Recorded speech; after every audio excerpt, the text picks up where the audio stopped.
I mentioned that feminism is not just a hate movement against men. That's specifically what I'm getting at when I say that at the beginning of this talk. It's also a form of supremacism, specifically for women. And this has been, I believe, since day one of modern feminism, since the first wave. About 100 years it's been around. It's never been about equality, which is what they'll tell you.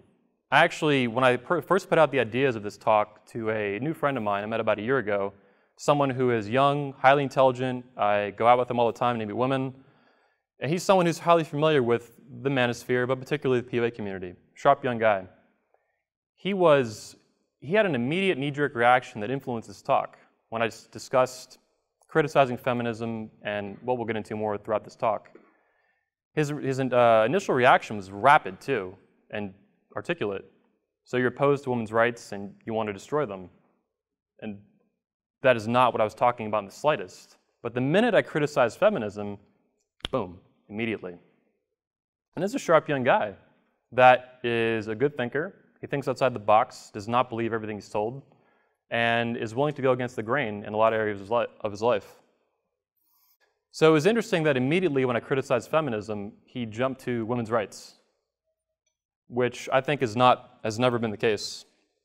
If it was about equal rights, why would they call it feminism? They would have called it equalism or something along those lines that made more sense. I don't believe it's ever been about that. And in particular today, if you ask a feminist in the West, in the United States, in Canada, and so on, what rights do I have as a man that you don't as a woman? They just flip their shit. They get, depending on the women, but they'll get angry because you're pointing out the hypocrisy of this. They've had equal rights for a long time, at least in the United States and elsewhere in the West. So if it's not about, why is this young man, in America today, in Florida, talking about women's rights with feminism if they've had equal rights for a long, long time? I don't believe it's ever been about that. What they do over time is goalpost shift, which is a logical fallacy, an informal one, I believe. So each wave that goes by, they move the goalpost. They move the markers of what's going on. And yet they still claim it's about equal rights. But what rights? It's all nonsense and it's a smokescreen, in my judgment. The waves in particular, I believe, have been a march of supremacism over time, beginning with the first wave. It was better concealed then and less explicit. But as time has gone on, it's now spiraled out of control into third and fourth wave feminism, which is so toxic that the Overton window, the window of discourse, is actually moving in our favor, surprisingly. Hillary Clinton was the first major party, quote unquote, female candidate in US history for president, and she nearly became president of the United States.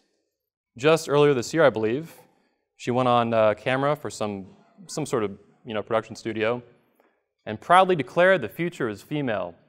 And then women, other feminists joined in, the future is still female. This is a person who nearly became president of the United States, 365, 70 million people, half woman, half male. Where do men fit into this? Where's the equality in the future is female? There is none. What is the future is female? What does that have to do with equal rights? None. It has nothing to do with it.